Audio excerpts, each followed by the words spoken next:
नमस्कार दोस्तों, स्वागत है आपके अपने यूट्यूब चैनल पर।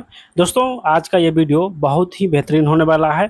जो भी साथी बिहार जीविका का तैयारी करते हैं उसके लिए एक बेस्ट पब्लिकेशन का प्रैक्टिस सेट लेकर आ गए हैं। इसमें हम लोग प्रैक्टिस सेट नंबर 11 का सलूशन करेंगे। इससे पहले प्रैक्टिस सेट 1 से लेकर 10 तक अपलोड है। अगर आप लोग नहीं देखें तो इसका प्लेलिस्ट बना हुआ है, वहाँ से जाके आप लोग देख सकते हैं। या अगर आप लोग मास्टर वीडियो देखना चाहते हैं तो 1 से लेकर 5 तक और 6 से लेकर 10 तक ये 2 मास्टर वीडियो भी अपलोड है। यहाँ से भी आप लोग देख सकते हैं। यानी एक ही वीडियो में 5 सेट का जो है सलूशन करवाया गया है। ठीक है, इस वीडियो में हम लोग सेट नंबर 11 का सारे question, current affairs, GK, GS, जो इसका जीविका का सब्जेक्ट नॉलेज है और मैथ, रीजनिंग, सभी क्वेश्चन का हम लोग विस्तृत हल देखने वाले हैं। इन सभी क्वेश्चन का जो है वो अच्छे तरीके से सलूशन करने वाले हैं।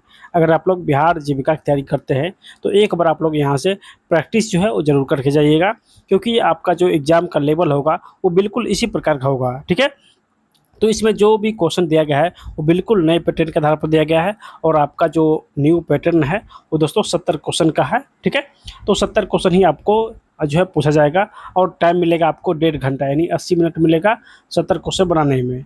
तो अभी से ही आप लोग बिल्कुल जो है प्रैक्टिस में लगे रहिए।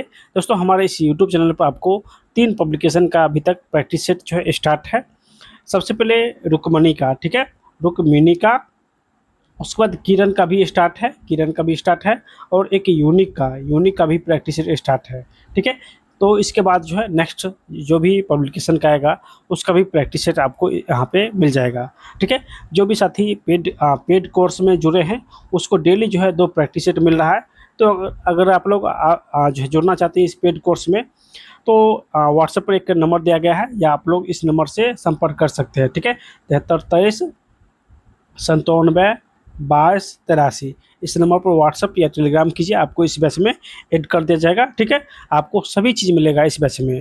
अगर जो भी साथी बिहार जीविका का पेड कोर्स में शामिल होना चाहते हैं इस नंबर पर संपर्क कीजिए, आपको जो है पेड कोर्स में जो है शामिल कर दिया जाएगा। ठीक है, तो चलिए प्रैक्टिस सेट नंबर 11 का जो है सलूशन करते हैं। दोस्तों, वीडियो जो है वो अभी रेगुलर नहीं आ रहा है तो इसमें थोड़ा सा त्रुटि है। ठीक है, थोड़ा सा जो है टाइम नहीं मिल पाता है, इसीलिए जो है आप लोग को आज जो है रेगुलर वीडियो नहीं मिल पाता है। अगर आप लोग चाहते हैं कि रेगुलर जो है वीडियो अपलोड हो तो आप लोग जो है इस वीडियो को अधिक से अधिक शेयर कीजिएगा। आप लोग का सपोर्ट जो है अच्छा मिलना चाहिए। ठीक है, तो चलिए आज का जो है सेट जो है अच्छा तरीके से हम लोग सलूशन करेंगे। ठीक है, देखिए ये सेट नंबर है 11 और 11 का प्रथम क्वेश्चन क्या है। तो प्रथम क्वेश्चन है कि, चलिए प्रथम क्वेश्चन है कि राष्ट्रीय सुरक्षा सलाहकार बोर्ड का प्रमुख किसे नियुक्त किया गया है। राष्ट्रीय सुरक्षा सलाहकार बोर्ड का प्रमुख किसे नियुक्त किया गया है। तो जल्दी से जो है इसका आंसर आप लोग कमेंट के माध्यम से हमें बता सकते हैं। ठीक है, तो इसका आंसर क्या हो जाएगा दोस्तों, ऑप्शन नंबर बी, आलोक जोशी। आलोक जोशी जो है वो राष्ट्रीय सुरक्षा सलाहकार बोर्ड का प्रमुख यानी नियुक्त हुआ है, यानी प्रमुख अध्यक्ष बना है। दोस्तों, राष्ट्रीय सुरक्षा सलाहकार जो है इसका स्थापना कब हुआ था। तो इसका स्थापना 1998 में हुआ था। तो इसको भी आप लोग यहाँ से याद रखिएगा। ठीक है, चलिए अगला क्वेश्चन कि भारतीय आध्यात्मिक और मानवतावादी नेता मधुसूदन साई को किस देश का जो है सर्वोच्च नागरिक पुरस्कार से सम्मानित किया गया है। भारतीय आध्यात्मिक और मानवतावादी नेता मधुसूदन साई को किस देश का सर्वोच्च नागरिक पुरस्कार से सम्मानित किया गया है। तो इसका आंसर आप लोग जल्दी से बताइए। तो दोस्तों ये हो जाएगा फिजी। फिजी का सर्वोच्च सम्मान मिला है मधुसूदन साई को। ठीक है, दोस्तों फिजी का जो है राजधानी कहाँ है। तो फिजी का राजधानी सूबा है। कहाँ, तो फिजी का राजधानी सूबा है। तो इसको भी आप लोग यहाँ से याद रखिएगा। ठीक है, फिजी का जो मुद्रा है वो क्या है, तो फिजी डॉलर है। फिजी का मुद्रा फिजी डॉलर है। तो इसको भी आप लोग यहाँ से याद रखिएगा। ठीक है, चलिए नेक्स्ट क्वेश्चन है कि किसे गुरुदेव कालीचरण ब्रह्मा पुरस्कार 2025 से सम्मानित किया गया है। किसे गुरुदेव कालीचरण ब्रह्मा पुरस्कार 2025 से सम्मानित किया गया है। तो इसका आंसर आप लोग जल्दी से बताइए। तो हो जाएगा दोस्तों ये अच्युत सामंत को जो है गुरुदेव कालीचरण ब्रह्मा पुरस्कार 2025 दिया गया है। ठीक है, तो इसका आंसर जो है ऑप्शन नंबर ए हो जाएगा। ऑप्शन जो है इसका ए हो जाएगा। चलिए नेक्स्ट क्वेश्चन है कि राष्ट्रीय ग्रामीण स्वास्थ्य मिशन किस वर्ष शुरू हुआ था। राष्ट्रीय ग्रामीण स्वास्थ्य मिशन किस वर्ष में शुरू हुआ था, यानी नरेगा जो है 21 वर्ष शुरू हुआ था। तो जल्दी से जो है इसका आंसर बताइए। दोस्तों नरेगा जो है ये 2005 में शुरू हुआ था और लागू कब उससे हुआ था, तो लागू 2006 से हुआ था। ठीक है, तो शुरू 2005 से हुआ था, तो इसका जो है आंसर हो जाएगा ऑप्शन नंबर डी। ठीक है, चलिए नेक्स्ट क्वेश्चन है कि प्रधानमंत्री जनधन योजना की शुरुआत किसने की। प्रधानमंत्री जनधन योजना की शुरुआत किसने की, तो इसका जो है आंसर आप लोग बताइए। दोस्तों ये प्रधानमंत्री नरेंद्र मोदी ने किया था, प्रधानमंत्री जनधन योजना। दोस्तों इसका शुरुआत कब हुआ था, तो इसका जो है शुरुआत 15 अगस्त 2014 को हुआ था। ठीक है, 15 अगस्त 2014 को हुआ था और लागू हुआ था 28 अगस्त 2014 से। ठीक है, 15 अगस्त 2014 को जो है आज घोषणा हुआ था और 28 अगस्त 2014 से ये जो है लागू हो गया था। ठीक है, चलिए नेक्स्ट क्वेश्चन कि शिक्षित बेरोजगार युवाओं के लिए स्वरोजगार के अवसरों का सृजन करने के लिए प्रधानमंत्री रोजगार योजना किस वर्ष लागू किया गया था। यानी आपको ध्यान रखना है कि जो प्रधानमंत्री रोजगार योजना था ये किस वर्ष लागू किया गया था, तो हो जाएगा दोस्तों ये 1993 में प्रधानमंत्री रोजगार योजना लागू हुआ था। तो ऑप्शन जो है इसका ए हो जाएगा, ऑप्शन जो है इसका ए हो जाएगा। ठीक है, चलिए नेक्स्ट क्वेश्चन कि विधवा पुनर्विवाह की अनुमति देने वाला कानून यानी हिंदू विधवा पुनर्विवाह अधिनियम किस वर्ष पारित किया गया था। विधवा पुनर्विवाह को अनुमति देने वाला कानून जो था हिंदू विधवा पुनर्विवाह किस वर्ष पारित हुआ था, तो दोस्तों ये जो है 1856 में पारित हुआ था। ऑप्शन जो है इसका भी हो जाएगा। चलिए अगला क्वेश्चन कि मराठी में केसरी एक समाचार पत्र किसने प्रारंभ किया था। मराठी में केसरी एक समाचार पत्र किसने प्रारंभ किया था, तो ये हो जाएगा बाल गंगाधर तिलक, बीजी तिलक हो जाएगा। ऑप्शन नंबर इसका सी हो जाएगा। ठीक है, ऑप्शन जो है इसका सी हो जाएगा। दोस्तों बाल गंगाधर तिलक का जन्म कब हुआ था, तो इसका जन्म 1856 में कहाँ हुआ था, महाराष्ट्र में। 1856 महाराष्ट्र में हुआ था। ठीक है, चलिए नेक्स्ट कि गांधी की प्रसिद्ध दांडी यात्रा को कौन सा आंदोलन कहा गया है। गांधी की प्रसिद्ध जो दांडी यात्रा था इस आंदोलन को और कौन सा आंदोलन कहा गया है, तो इसका जो है आंसर बताइए। तो दोस्तों नमक सत्याग्रह, नमक सत्याग्रह हो जाएगा। ठीक है, तो ऑप्शन जो है इसका ए हो जाएगा, ऑप्शन जो है इसका ए हो जाएगा। दोस्तों नमक सत्याग्रह जो है आरंभ कब हुआ था, तो 12 मार्च 1930 को, 12 मार्च 1930 को ये इसका जो है शुरुआत हुआ था और 6 अप्रैल 1930 को गांधी जी ने दांडी पहुंचकर वहां पर जो है नमक कानून का विरोध किया था और इस कानून को ख़त्म किया था। ठीक है, तो इसका जो है आंसर हो जाएगा नमक सत्याग्रह। चलिए नेक्स्ट क्वेश्चन कि गेट का उत्तराधिकारी संगठन कौन सा है। जो GATT गेट का उत्तराधिकारी संगठन कौन है। दोस्तों गेट GATT इसका स्थापना जो है कब हुआ था, तो इसका स्थापना 1947 में हुआ था, 1947 में हुआ था। ठीक है, इसी का नाम बदलकर WTO कब किया था, तो 1995 में हो जाएगा। तो इसका आंसर ऑप्शन नंबर ए हो जाएगा। यानी गेट के स्थान पर ही WTO किया था, तो 1995 में कब, तो 1995। तो इसका आंसर ऑप्शन नंबर ए हो जाएगा। WTO जो गेट का उत्तराधिकारी संगठन है। ठीक है, चलिए नेक्स्ट क्वेश्चन है कि अंतर्राष्ट्रीय परमाणु ऊर्जा एजेंसी का स्थापना किस वर्ष की गई थी। अंतर्राष्ट्रीय परमाणु ऊर्जा एजेंसी का स्थापना किस वर्ष की गई थी, तो दोस्तों ये 1957 में की गई थी। ऑप्शन नंबर डी हो जाएगा, 1957 में की गई थी। ठीक है, इसका मुख्यालय कहाँ है, तो इसका मुख्यालय जो वियना यानी कहाँ, वियना ऑस्ट्रिया में है। वियना ऑस्ट्रिया में इसका जो है मुख्यालय है और स्थापना जो है 1957 में हुआ था। ठीक है, चलिए नेक्स्ट क्वेश्चन की सरकार का वह अंग कौन सा है जो मुख्य रूप से कार्यान्वयन और प्रशासन संबंधी कार्यों का निर्वहन करता है। सरकार का वह कौन सा अंग है जो मुख्य रूप से कार्यान्वयन और प्रशासन संबंधी कार्यों का निर्वहन करता है, यह हो जाएगा कार्यपालिका, यानी ऑप्शन नंबर डी हो जाएगा कार्यपालिका। चलिए अगला क्वेश्चन की एक खगोलीय दूरबीन में अंतिम प्रतिबिंब की प्रकृति क्या होती है, तो अंतिम प्रतिबिंब की जो प्रकृति होती है, अंतिम प्रतिबिंब की प्रकृति आभासी और उल्टा होता है, आभासी और उल्टा होता है। ठीक है, चलिए नेक्स्ट क्वेश्चन है कि किसी रासायनिक अभिक्रिया की अभिक्रियाओं की कोटि को कैसे निर्धारित किया जाता है। किसी रासायनिक अभिक्रिया की कोटि को कैसे निर्धारित किया जाता है, तो दोस्तों इसका आंसर हो जाएगा ऑप्शन नंबर बी, केवल प्रायोगिक रूप से हो जाएगा। ऑप्शन नंबर इसका भी करेक्ट हो जाएगा। ठीक है, चलिए नेक्स्ट क्वेश्चन देखते हैं। नेक्स्ट क्वेश्चन है कि देखिए, मवेशियों में आनुवांशिक सुधार में तेजी लाने के लिए, मवेशियों में आनुवांशिक सुधार में तेजी लाने के लिए उपयोग की जाने वाली मोइट यानी MOET, इसका फुल फॉर्म होता है मल्टीपल ओव्यूलेशन एम्ब्रियो ट्रांसफ़र, यानी मोइट तकनीकी में क्या शामिल है? मवेशियों में आनुवांशिक सुधार में तेजी लाने के लिए उपयोग की जाने वाली मोइट तकनीकी में क्या शामिल है?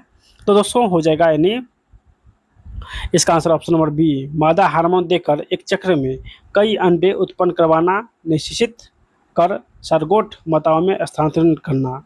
मादा हार्मोन देकर एक चक्र में कई अंडे उत्पन्न करवाना, निश्चित कर सरगेट यानी सरोगेट माताओं में स्थानांतरण करना। तो ऑप्शन जो है इसका बी हो जाएगा। ठीक है, चलिए नेक्स्ट क्वेश्चन की, टेस्ट क्रिकेट में सबसे तेज 13,000 रन बनाने वाले खिलाड़ी जो रूट यानी जो रूट जो है इसका संबंध किस देश से है?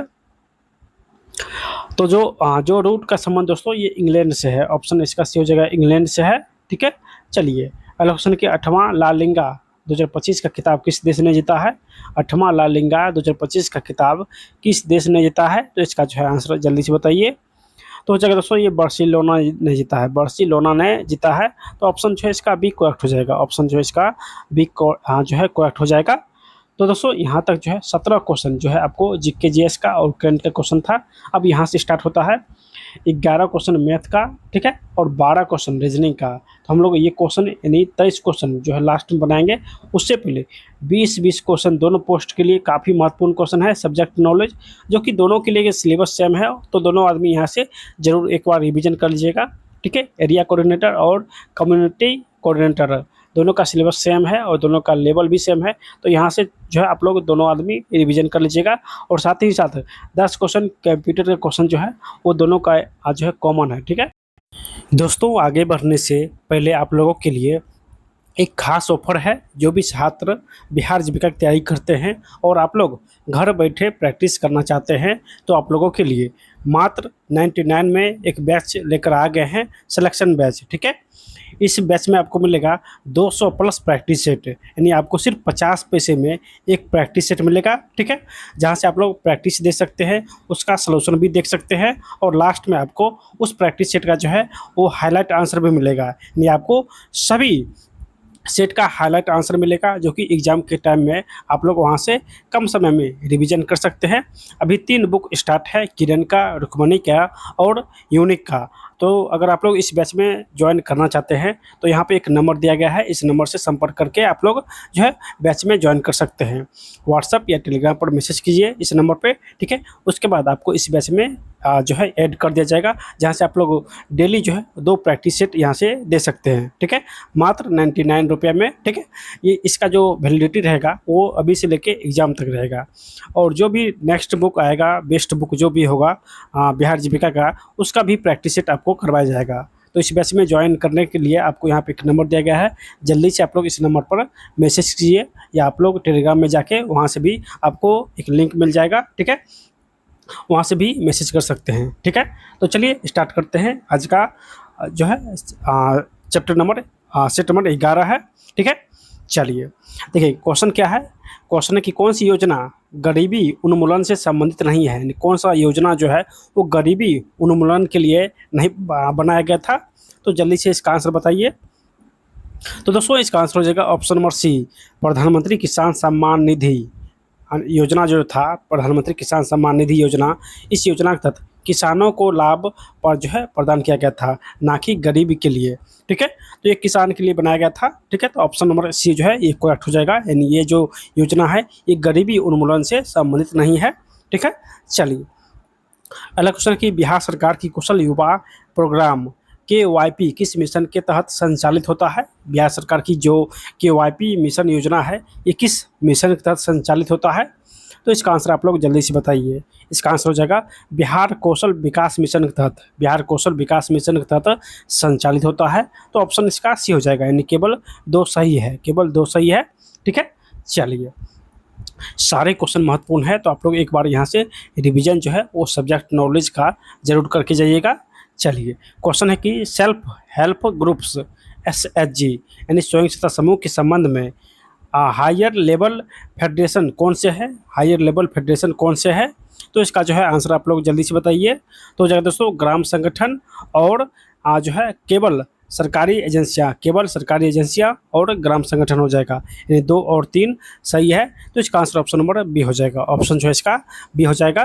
ठीक है, चलिए अगला क्वेश्चन है कि लाइवलीहुड प्रमोशन में कौन सा क्षेत्र शामिल है, लाइवलीहुड्स प्रमोशन में कौन सा क्षेत्र शामिल है? तो हो जाएगा दोस्तों ये केवल केवल कृषि आधारित आजीविका, गैर कृषि और ऑफ फॉर्म आजीविका, मूल्य श्रृंखला और बाजार लिंकेज हो जाएगा, यानी उपयुक्त सभी हो जाएगा, उपयुक्त सभी हो जाएगा। ठीक है, चलिए कहा कि यहाँ पे योजना है और यहाँ पे उद्देश्य है, यानी किस योजना का क्या उद्देश्य है। ठीक है, चलिए यहाँ से हम लोग देखते हैं प्रधानमंत्री आवास योजना ग्रामीण, यानी प्रधानमंत्री आवास योजना जो था इसका उद्देश्य है कि ग्रामीण क्षेत्र में आवास प्रदान करना, ग्रामीण क्षेत्र में आवास प्रदान करना।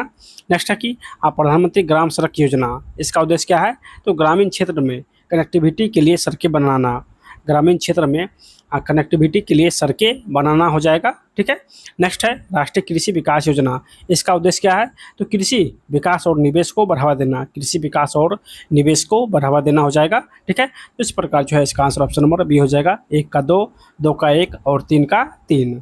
ठीक है, चलिए नेक्स्ट है योजना और राज्य, यानी कौन सा योजना किस राज्य का है। ठीक है, चलिए प्रथम है जीविका योजना, ये किस राज्य ने स्टार्ट किया है? तो बिहार, बिल्कुल सही है। नेक्स्ट है प्रधानमंत्री जो है प्रधानमंत्री आवास योजना, इसका उद्देश्य क्या है? ये जो है कौन सा सरकार चालू किया है? तो केंद्र सरकार चालू किया है, तो ये भी सही है, यानी 1 का ए और 2 का 2 हो जाएगा। तो ऑप्शन जो है इसका सी नंबर हो जाएगा। ठीक है, चलिए नेक्स्ट है कथन और कारण। तो सबसे पहले हम लोग कथन देखेंगे। कथन है कि ग्रामीण अर्थव्यवस्था की एक प्रमुख विशेषता कृषि और संबंध गतिविधियों पर निर्भरता है। ठीक है, उसके बाद इसका कथन 2 है कि शहरीकरण का ग्रामीण अर्थव्यवस्था पर कोई प्रभाव नहीं पड़ता है, शहरीकरण का ग्रामीण अर्थव्यवस्था पर कोई प्रभाव नहीं पड़ता है। तो यहाँ पे जो है बी जो है गलत हो जाएगा, क्योंकि ग्रामीण अर्थव्यवस्था पर कोई प्रभाव नहीं पड़ता है, तो ये गलत हो जाएगा। जबकि 1 सही है, इन कथन 1 सही है और कथन 2 गलत है। ठीक है, चलिए नेक्स्ट क्वेश्चन है कथन और कारण से। इसमें कथन क्या है?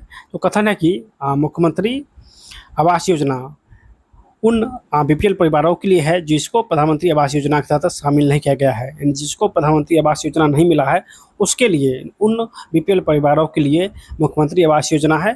तो ये बात बिल्कुल सही है।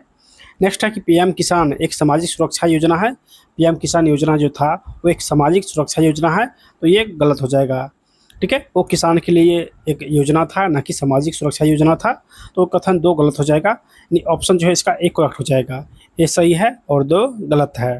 ठीक है, चलिए नेक्स्ट क्वेश्चन देखते हैं कथन 1 और कथन 2। ठीक है, चलिए कथन 1 है कि कोऑपरेटिव ग्रामीण विकास में एक महत्वपूर्ण भूमिका निभाते हैं, कोऑपरेटिव ग्रामीण विकास में एक महत्वपूर्ण भूमिका निभाते हैं। ठीक है, और कथन 2 है कि पंचायती राज इंस्टीट्यूशंस केवल कानून और व्यवस्था बनाए रखने के लिए जिम्मेदार है, जो पंचायती राज इंस्टीट्यूशंस केवल कानूनी और व्यवस्था बनाए रखने के लिए जिम्मेदार है। तो यहाँ पे केवल लगा हुआ है, मतलब कथन 2 गलत हो जाएगा, यानी कथन 1 सही है और 2 गलत हो जाएगा। ठीक है, चलिए अगला है कथन और कारण नहीं है। ठीक है, 2 कथन है और कौन सा कथन सही है? चलिए प्रथम है कि बेसिक बुक कीपिंग में कैश बुक, लेजर और मीटिंग रजिस्टर जैसे तत्व शामिल होते हैं। बेसिक बुक कीपिंग में कैश बुक, लेजर और मीटिंग रजिस्टर जैसे तत्व शामिल होते हैं। तो कथन बिल्कुल सही है, कथन 1 जो है वो बिल्कुल सही है। कथन 2 क्या कह रहा है? कथन 2 है कि एसएचजी यानी स्वयं सहायता समूह बैंक लिंकेज केवल, यहाँ पे भी केवल लगा हुआ है, केवल सरकारी सब्सिडी के लिए है। तो ये भी गलत हो जाएगा, ये भी गलत हो जाएगा, यानी कथन 2 गलत है। तो ऑप्शन जो है इसका ये हो जाएगा, कथन 1 सही है और कथन 2 गलत है। ठीक है, चलिए नेक्स्ट क्वेश्चन देखते हैं। नेक्स्ट क्वेश्चन है कि social security schemes of the central government में कौन सी योजना शामिल है? Social security schemes of the central government में कौन सी योजना शामिल है? तो इसका आंसर हो जाएगा ऑप्शन नंबर बी, राष्ट्रीय सामाजिक सहायता कार्यक्रम, राष्ट्रीय सामाजिक सहायता कार्यक्रम हो जाएगा। ऑप्शन नंबर इसका बी करेक्ट हो जाएगा। ठीक है। चलिए, अगला क्वेश्चन है कि बिहार सरकार की कौन सी योजना युवाओं को कौशल प्रदान करने से संबंधित है? बिहार सरकार की कौन सी योजना युवाओं को कौशल प्रदान करने से संबंधित है? तो हो जाएगा कुशल युवा कार्यक्रम। कुशल युवा कार्यक्रम हो जाएगा KYP, ठीक है। चलिए, नेक्स्ट क्वेश्चन की लाइवलीहुड्स प्रमोशन के अंतर्गत non farm end of form livelihoods में क्या शामिल है? नॉन फॉर्म और ऑफ फॉर्म लाइवलीहुड्स में क्या शामिल है? तो इसका आंसर हो जाएगा ऑप्शन नंबर सी, विनिर्माण, सेवाएं और व्यापार हो जाएगा। विनिर्माण, सेवाएं और व्यापार हो जाएगा, ठीक है। चलिए, अगला क्वेश्चन है कि value chain and market linkage का क्या उद्देश्य है? Value chain and market linkage का क्या उद्देश्य है? तो दोस्तों इसका आंसर हो जाएगा ऑप्शन नंबर बी, उत्पादों के मूल्य को बढ़ाना और उन्हें बाजार से जोड़ना। उत्पादों के मूल्य को बढ़ाना और उन्हें बाजार से जोड़ना। तो ऑप्शन जो है इसका बी करेक्ट हो जाएगा, ठीक है। चलिए, नेक्स्ट क्वेश्चन है कि स्वयं सहायता समूह SHG बैंक लिंकेज किस प्रकार के वित्तीय उत्पाद से संबंधित है? SHG बैंक लिंकेज किस प्रकार के वित्तीय उत्पाद से संबंधित है? तो हो जाएगा दोस्तों ये ऋण और बीमा, ऋण और बीमा हो जाएगा, ठीक है। चलिए, नेक्स्ट देखते हैं सूची 1 और सूची 2 को, यानी ये वस्तु है और ये श्रेणी है, यानी कौन सा वस्तु किस श्रेणी के अंतर्गत आता है, ठीक है। तो चलिए, पहला है मनरेगा, ये जो है किस श्रेणी के अंतर्गत आता है? तो गरीबी यानी गरीबी उन्मूलन योजना के अंतर्गत आता है। जो मनरेगा है वो गरीबी उन्मूलन योजना के अंतर्गत आता है, ठीक है। नेक्स्ट है PM किसान योजना। PM किसान योजना किससे संबंधित है? तो ये जो योजना है दोस्तों, ये कृषि विकास योजना है, कृषि विकास योजना है, ठीक है।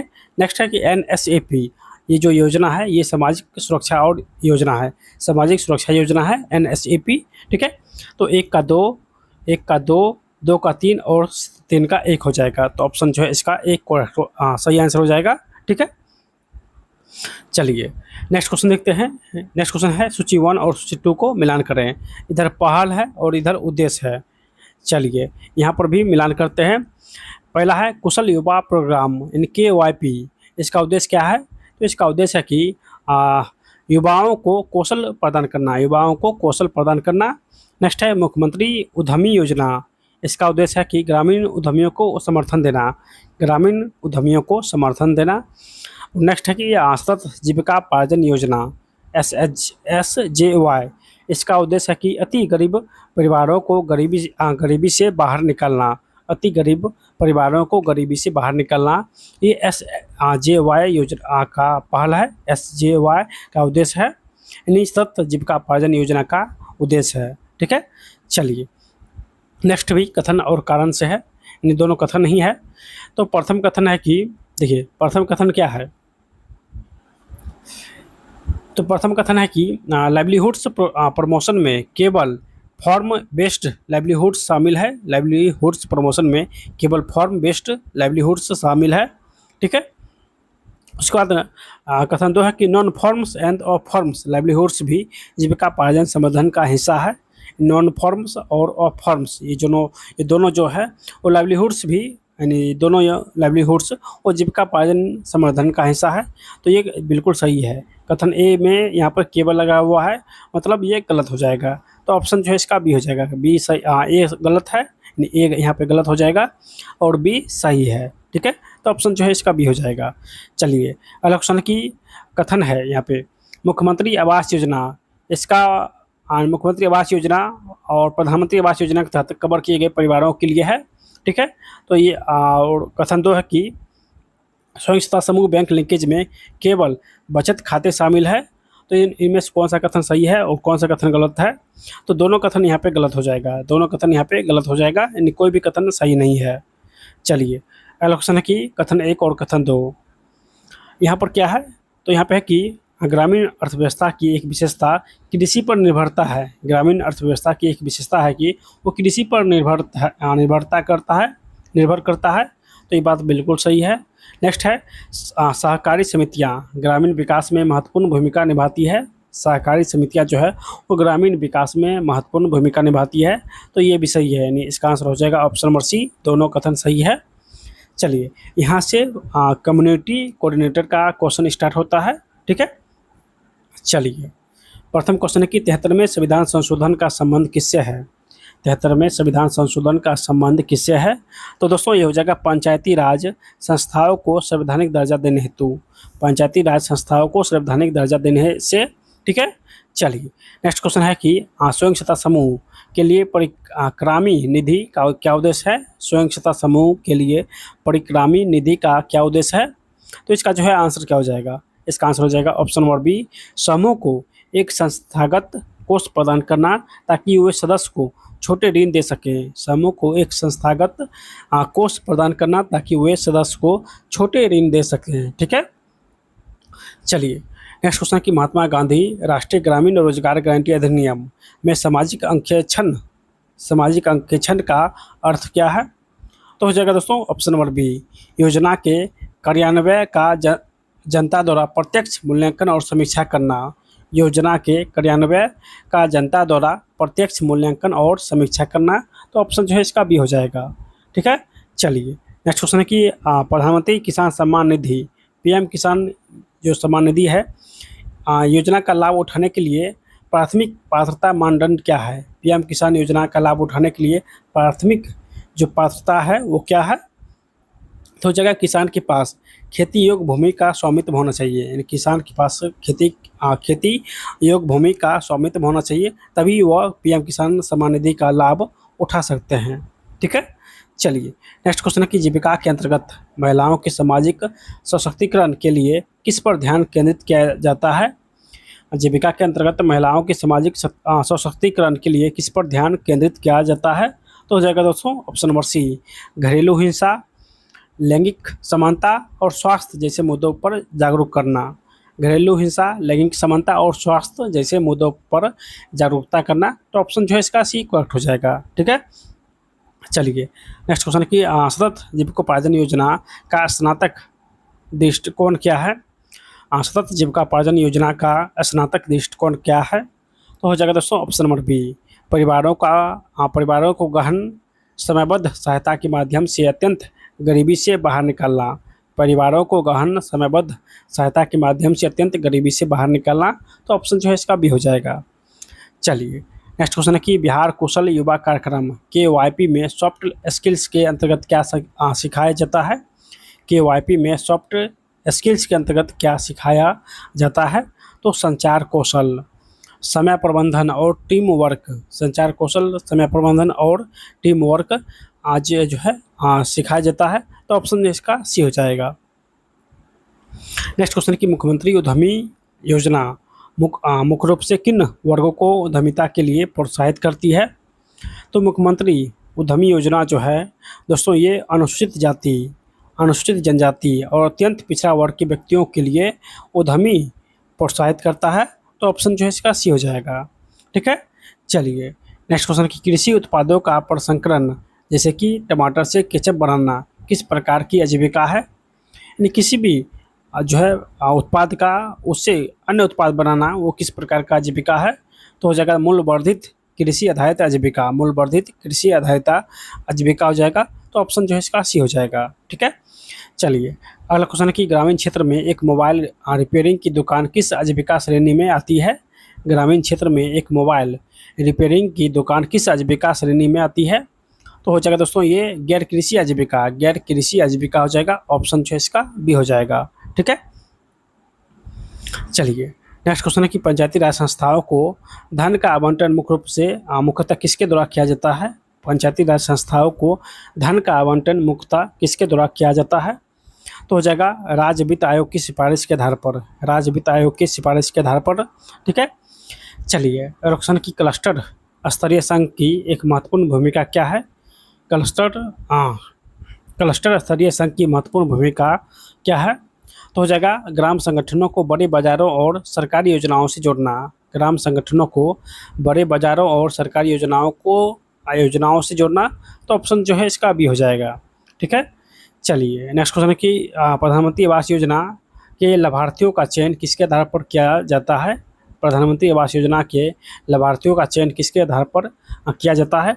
तो सामाजिक, आर्थिक और जाति जनगणना के आंकड़ों के आधार पर, सामाजिक, आर्थिक और जाति जनगणना के आंकड़ों के आधार पर हो जाएगा। तो ऑप्शन जो है इसका सी हो जाएगा। ठीक है, चलिए नेक्स्ट क्वेश्चन है कि प्रधानमंत्री ग्राम सड़क योजना के तहत निर्मित सड़कों के रखरखाव की जिम्मेदारी किसकी होती है?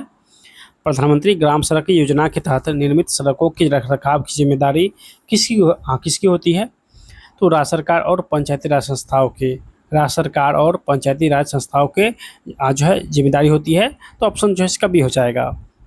नेक्स्ट कि DAY NRLM का उद्देश्य आजीविका संवर्धन के लिए क्या करता है?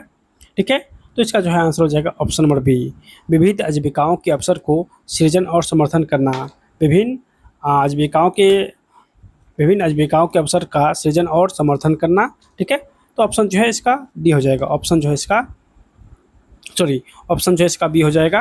ठीक है, चलिए दोस्तों, DAY NRLM ये जो योजना है इसका फुल फॉर्म क्या होता है? तो दीनदयाल अंत्योदय योजना। उसके बाद यहाँ से हो जाएगा राष्ट्रीय ग्रामीण आजीविका मिशन हो जाएगा। ठीक है, चलिए नेक्स्ट क्वेश्चन है कि स्वयं सहायता समूह की बुक कीपर का क्या कार्य है? तो बुक कीपर जो होता है इसका कार्य क्या होता है? तो समूह की बैठक, वित्तीय लेन देन और रिकॉर्ड का सटीक हिसाब करना।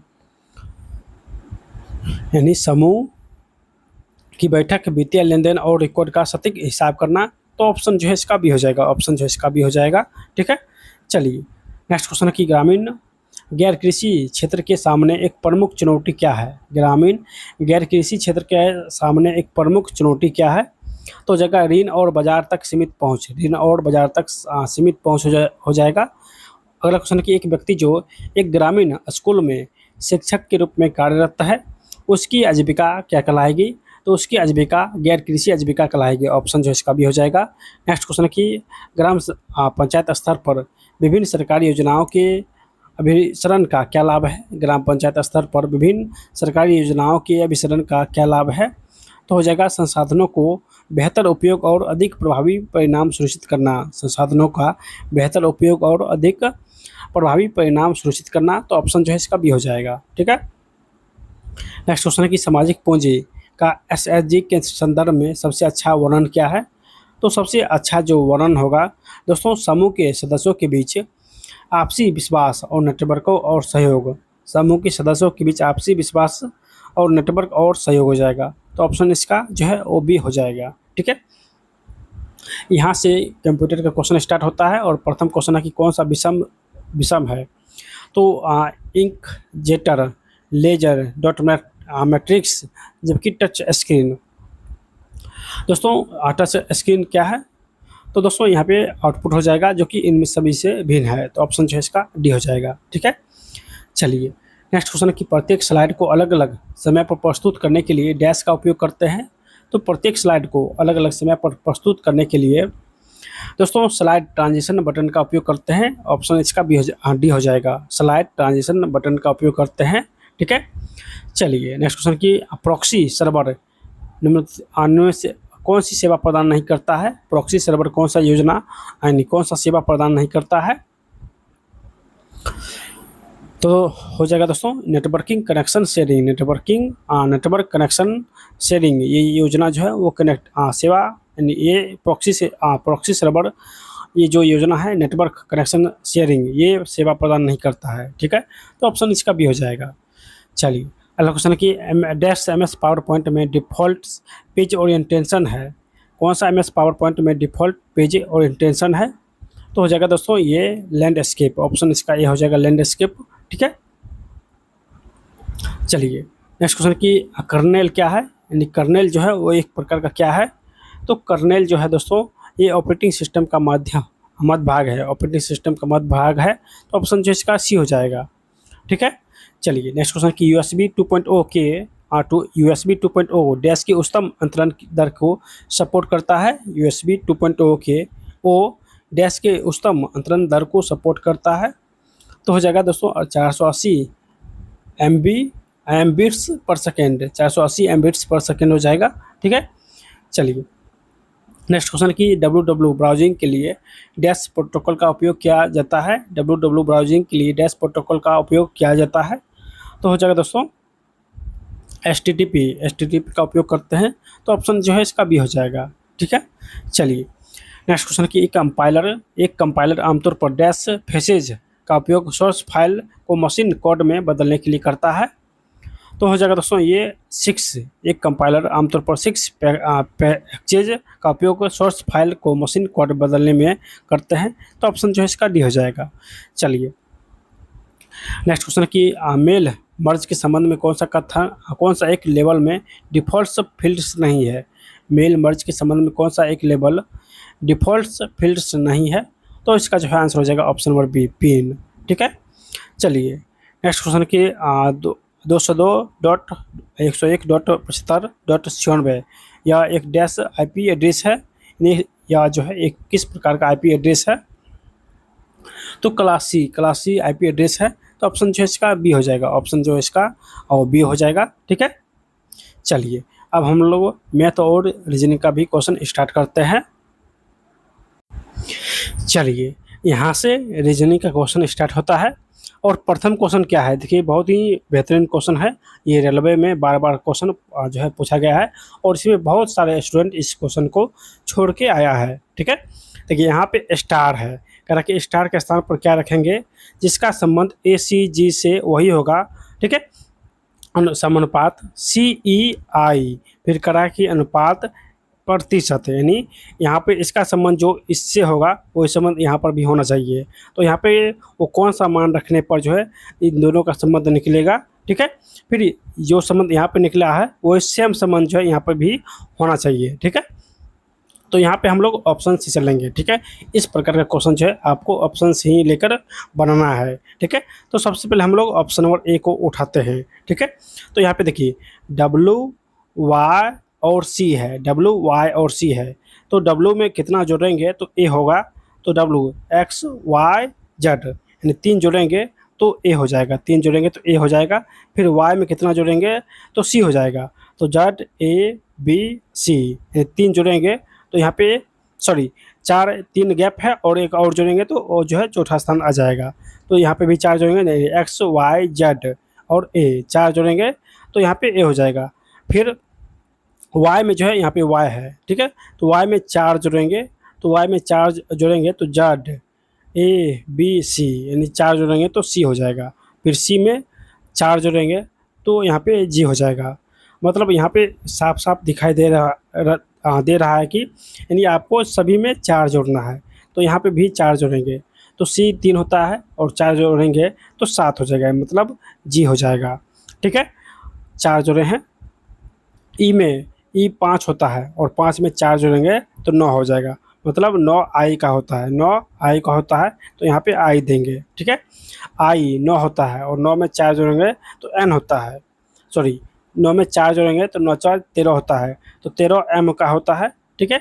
तो यहाँ पे जो है 4 जोड़ेंगे तो 13 हो जाएगा और 13 एम का होता है, तो GIM हो जाएगा। यानी पहला है WYC में यहाँ पे लिए थे ऑप्शन नंबर ए, और लास्ट में देखिए निकल गया है GIM निकल गया है। तो मतलब ऑप्शन नंबर ए बिल्कुल सही है। ठीक है। तो इसका आंसर ऑप्शन नंबर ए हो जाएगा। चलिए अब क्या कर रहा है, तो क्वेश्चन है कि यदि संख्या यहाँ पे जो संख्या दिया गया है इसमें प्रत्येक विषम अंक में से एक जोड़ा जाए, जहाँ जहाँ पर भी विषम संख्या है वहाँ पर एक जोड़ना है और जहाँ भी सम संख्या है वहाँ पर एक घटाएंगे। तो इस प्रकार बनी नई संख्याओं में सबसे बड़े और सबसे छोटी अंक के बीच अंतर ज्ञात करें। यानी सबसे बड़े और सबसे छोटी संख्या के बीच अंतर ज्ञात करने के लिए कह रहा है। तो सबसे पहले इसको शॉर्ट ट्रिक्स बनाएंगे। किस प्रकार बनाएंगे, तो विषम संख्या, ये देखिए पूछा क्या गया है, तो सबसे बड़ी यानी बड़ी संख्या में से छोटी संख्या को माइनस करना है, आपको छोटी संख्या को माइनस करना है। तो बड़ी संख्या कैसे होगा, तो विषम में करा कि एक जोड़ने के लिए, इसमें सबसे बड़ा विषम कौन सा है, तो सबसे बड़ा विषम जो है 7 है। ठीक है। तो 7 में 1 जोड़ेंगे तो दोस्तों कितना हो जाएगा, ये 8 हो जाएगा, ये 8 हो जाएगा। ठीक है। अब छोटी संख्या कह कि प्रत्येक सम अंक में से 1 घटाएंगे, तो यहाँ पे देखिए प्रत्येक सम में से 1 घटाएंगे तो 1 घटाएंगे यानी, तो दोस्तों सम सबसे छोटी सम संख्या कौन सी है, तो सबसे छोटी सम संख्या 2 है। 2 में से 1 घटाएंगे तो क्या हो जाएगा, 1 हो जाएगा। ठीक है। तो सबसे छोटी संख्या 1 हो जाएगा, सबसे छोटी संख्या 1 हो जाएगा, क्योंकि 2 में से 1 माइनस करेंगे तो 1 हो जाएगा। तो इस प्रकार जो है 8 में से 1 माइनस करेंगे, इन सबसे बड़ी संख्या है और ये 1 सबसे छोटी संख्या है, तो दोनों का अंतर क्या हो जाएगा, तो 7 हो जाएगा। ठीक है, तो ऑप्शन जो है इसका बी करेक्ट हो जाएगा, यानी दोनों का अंतर 7 हो जाएगा। ठीक है, चलिए इसका जो है क्वेश्चन आप लोग इस प्रकार का क्वेश्चन जल्दी से बनाइए। देखिए इस प्रकार के क्वेश्चन जो आप लोग बना सकते हैं। ठीक है, तो वीडियो को जो है पॉज करके आप लोग बना सकते हैं। ठीक है, चलिए देखिए 5 है, 8 है, 17 है, 44 है, 125 है, फिर करा कि अगला संख्या क्या होगा। ठीक है, तो यहाँ पे देखिए सबसे पहले हम लोग गुना करेंगे, तो 5 दूनी 10, 10 में से 2 घटाएंगे तो 8 हो जाएगा, मतलब 2 से गुना किए और 2 घटाएं तो 8 हो गया। फिर यहाँ पर भी देखेंगे 8 दूनी 16, 16 में से 2 घटाएंगे तो 14 हो जाएगा, जो कि 14 नहीं है, मतलब ये रूल फॉलो नहीं किया है। अब नेक्स्ट रूल हम लोग यहाँ पे लगाएंगे। ठीक है,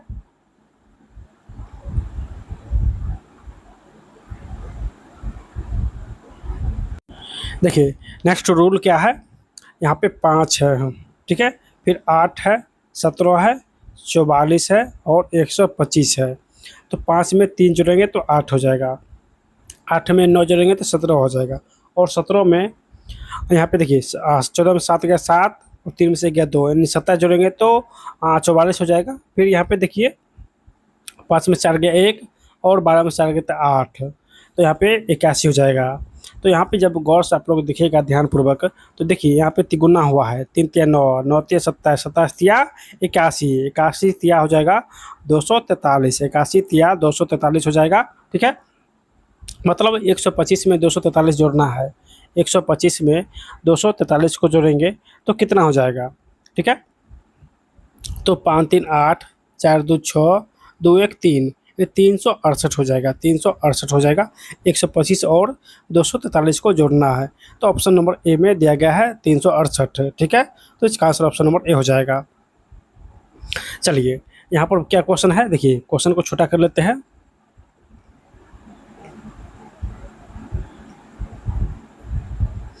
क्वेश्चन है कि 10 का संबंध 2 से जो 2 से है, उसी तरह के अनुसार 45 का संबंध 9 से है, तो 50 का संबंध क्या हो जाएगा। यानी 10 का संबंध क्या है, 2 से है। ठीक है, अनुपात है। फिर कह रहा कि 45 का संबंध 9 से है, यानी इस दोनों के बीच जो संबंध है वो संबंध यहाँ पर भी है। फिर आगे कह रहा कि 50 का संबंध किससे होगा, यानी 50 का संबंध किससे होगा, तो यहाँ पे आपको बताना है, यानी 50 का संबंध किससे होगा, एक्स का मान क्या हो जाएगा। तो यहाँ पे देखिएगा, देखिए दुकान में यहाँ पे भाग दीजिए तो भागफल 5 आएगा, यानी भागफल 5 आएगा। 9 से 45 में भाग दीजिए तो 9 5 45, यहाँ पर भी भागफल 5 आएगा, यानी भागफल 5 आएगा। मतलब यहाँ पे अगर 10 रखते हैं तो यहाँ पे 10 रखते हैं तो 10 5 50, यानी यहाँ पर भी भागफल जो है वो 5 आएगा। ठीक है, तो यहाँ पर भी भागफल 5 आएगा, तो सभी जगह भागफल 5 आ गया है, मतलब यहाँ पे 10 रखने पर जो है इसका आंसर जो है करेक्ट हो जाएगा, जो कि ऑप्शन नंबर ए में दिया गया है। ठीक है, चलिए नेक्स्ट क्वेश्चन देखते हैं। देखिए क्वेश्चन क्या है, क्वेश्चन है कि ई है, ठीक है, जे है, एम है, उसके बाद 13 है, फिर अगला संख्या है एफ के एन 15। ठीक है, पहले हम लोग 3 क्वेश्चन लेते हैं। यहाँ पे जी है, एल है, ओ है, ठीक है, और 17 है। ठीक है, तो इसको कैसे बनाएंगे, यानी इसको किस प्रकार बनाना है, तो जल्दी से आप लोग इसको बताइए। यहाँ पे देखिए ई से एफ हुआ है, तो एफ और एफ से जी हुआ है, मतलब एक जोड़ते गया है, एक जोड़ते गया है। जे से के हुआ है, के से एल हुआ है, मतलब यहाँ पर भी एक जोड़ा गया है, यहाँ पर भी एक जोड़ा गया है। ठीक है, अब यहाँ पे देखिए 13 है, 1 मिनट, एक और है एम, यहाँ पे एम है, यहाँ पे एन है, मतलब एक जोड़ते गया है। एम एन ओ, यहाँ पर ओ है, सभी में एक जोड़ते गया है। यहाँ पे 13 है, 15 है, 17 है, और अगला संख्या क्या होगा, तो 19 होगा। ठीक है, यहाँ पे देखिए 19 भी दिया गया है। फिर 19 की अगला संख्या जो आभास संख्या होगा, 1 मिनट, सभी में 2 जोड़ते गया है, 13 2 15, 15 2 17, 17 2 19 हो जाएगा, और 19 2 21 हो जाएगा, यानी अगला संख्या 21 हो जाएगा। ठीक है, तो यहाँ पे देखिए यानी सभी में एक जोड़ते जाएंगे। एच है, तो एच के बाद क्या होता है, यानी एच के बाद आई होता है तो आई देंगे, एम के बाद एन होता है तो एन देंगे। ठीक है, पी के बाद क्यू होता है तो क्यू देंगे। ठीक है, अब कह रहा है कि यहाँ पे 19 है, तो अगला संख्या क्या हो जाएगा, तो 19 में 2 जोड़ेंगे तो 21 हो जाएगा, 19 में 2 जोड़ेंगे तो 21 हो जाएगा, यानी आई एन क्यू 21 हो जाएगा। तो ऑप्शन जो है इसका डी हो जाएगा। ठीक है, चलिए नेक्स्ट क्वेश्चन कह रहा है कि कौन असंगत है। नहीं, 4 ऑप्शन दिया गया है, 4 में से 3 जो ऑप्शन है वो सेम होगा, लेकिन चौथा ऑप्शन जो है वो भिन्न होगा। ठीक है, चलिए यहाँ पे देखिए, पी है, फिर एच है, ठीक है, उसके बाद डैश है, एक्स है और आर है, एक्स है और आर है। तो पी में 8 जोड़ेंगे तो एक्स हो जाएगा, पी में 8 जोड़ेंगे तो एक्स हो जाएगा। ठीक है, उसके बाद देखिए एच में जो है 10 जोड़ेंगे तो आर हो जाएगा। एच 8 होता है और आर 18 होता है, तो 8 में 10 जोड़ेंगे तो ये 18 हो जाएगा। ठीक है, यानी नीचे जो सबसे पहले 8 जोड़ना है, उसके बाद आपको 10 जोड़ना है। फिर ऑप्शन नंबर बी में चलिए, ऑप्शन नंबर बी में चलिए। ठीक है, यहाँ पे जेड है, आर है, फिर एच है और बी है। तो जेड में जो है आपको 8 जोड़ना है, ठीक है, तो एच हो जाएगा, और आर में 10 जोड़ना है तो आपको बी यहाँ से निकल जाएगा। आर में 10 जोड़ेंगे तो बी निकल जाएगा। ठीक है, उसी प्रकार देखिए, उसी प्रकार जो है आपको ऑप्शन नंबर सी में जाना होगा। ठीक है, यहाँ पर जी है, ये ऑप्शन नंबर सी है, जी है, वाई है, उसके बाद ओ है और जे है। तो जी 7 होता है, ओ 15 होता है। ठीक है, तो 7 में 8 जोड़ेंगे तो ये यहाँ पे हो रहा है। ठीक है, अब यहाँ पे देखेंगे वाई में जो है 10 जोड़ने पर जे जो है वो आ रहा है कि नहीं। तो यहाँ पे जो है ऑप्शन नंबर सी में गलत है। यहाँ पे देखिए, यहाँ पे जो है वो 10 नहीं होगा, यहाँ पे 11 हो जाएगा, जो कि यहाँ पे जो है ये गलत है। यानी ऑप्शन नंबर सी जो है वो गलत दिया गया है। सभी जगह जो है पहले 8 जोड़ा गया है, फिर बाद में 10 जोड़ा गया है। ठीक है, लेकिन यहाँ पे 15 जो है बोल रहा है, तो यहाँ पे ऑप्शन नंबर सी गलत है। ठीक है, चलिए नेक्स्ट भी है कि कौन सा संबंध जो है वो तीनों से भिन्न है, यानी कौन सा संबंध जो है तीनों से भिन्न है। ठीक है, चलिए देखिए, तो जी है, आई है और डी है। तो जी एच आई, यहाँ पे 2 जोड़ेंगे तो आई हो जाएगा। आई में जो है आपको यहाँ पे देखिए, आई 9 होता है और डी 4 होता है, तो यहाँ पे 5 माइनस हुआ है, 5 माइनस हुआ है। ठीक है, तो 5 माइनस हुआ है, 9 में से 4 माइनस हुआ है, तो यहाँ पे 5 हो जाएगा। ठीक है, यानी आपको पहले 2 जोड़ना है, उसके बाद 5 माइनस करना है, 9 जोड़ना है और 5 माइनस करना है। तो चलिए ऑप्शन नंबर बी में देखते हैं। एम 13 होता है, ओ 15 होता है और जे 10 होता है। तो यहाँ पे देखिए 2 जोड़े हैं, ठीक है, और 5 माइनस किए हैं, तो ये भी सही है। ठीक है, यही ऑप्शन नंबर सी ए में भी यही सेम रूल जो है वो काम कर रहा है। अब ऑप्शन नंबर सी में चलिए, के है, जे के 11, एम 13 और जी 7। तो यहाँ पर भी 2 जोड़ा गया है, और यहाँ पर भी देखिए, यहाँ पर भी जो है 8 7 15, यानी 7 3 3 6, यहाँ पे 6 जो है जोड़ा गया है। ठीक है, तो तो यहाँ पे कौन सा भिन्न हो जाएगा, यानी कौन सा ऑप्शन जो है वो भिन्न हो जाएगा। ठीक है, तो ऑप्शन नंबर सी में देखिए, यहाँ पे सिर्फ 6 जो है वो जोड़ा गया है, 6 सिर्फ जोड़ा गया है, जबकि आगे संख्या देखिए, 1 मिनट, यहाँ पे 6 माइनस हुआ है, जबकि सभी जगह 5 माइनस हुआ है। पहले 2 जोड़ा गया है और 5 माइनस हुआ है। ठीक है, तो सभी जगह सेम जो है रूल फॉलो किया है, लेकिन ऑप्शन नंबर सी में देखिए, पहले 2 जोड़ा गया है और यहाँ पे देखिए 6 माइनस हुआ है, जो कि यहाँ पे 5 माइनस होना चाहिए। तो ऑप्शन नंबर सी गलत है। ठीक है, चलिए यहाँ पे देखिए फिगर दिया गया है, और करा यहाँ पे जो फिगर होगा वो किस प्रकार का फिगर होगा, यहाँ पर फिगर जो है वो किस प्रकार का होगा। ठीक है, देखिए इस प्रकार का जब भी क्वेश्चन आएगा तो आपको यहाँ पे अच्छे तरीके से देखना होगा। ठीक है, देखना किस प्रकार होगा, तो चलिए देखिए, 1 और 2 को मिलान कीजिए, इसको 1 मानिए, इसको 2, इसको 3, इसको 4 और इसको 5। ठीक है, चलिए तो सबसे पहले हम लोग 1 और 2 को यहाँ से देखते हैं। तो 1 और 2 में देखिएगा, देखिए इस प्रकार का जो है पिक्चर बना है, इस प्रकार का पिक्चर बना है। 1 और 2 में अदला बदली हुआ है। ठीक है, ये दोनों कोना जो है आपस में चेंज किया है, ये दोनों कोना आपस में चेंज किया है। उसके बाद देखिए यहाँ से स्टार्ट हुआ है, यहाँ से स्टार्ट हुआ है, यानी इस प्रकार का जो है आपस में बदला बदली किया है। ठीक है, यानी यहाँ से ये यहाँ पे आया है, यहाँ पे ये यहाँ पे आया है, और फिर ये यहाँ पे गया है। ठीक है, चलिए देखते हैं। देखिए ये दोनों आपस में चेंज किया है। अगला संख्या में देखिए, पी यहाँ पे था, 1 मिनट,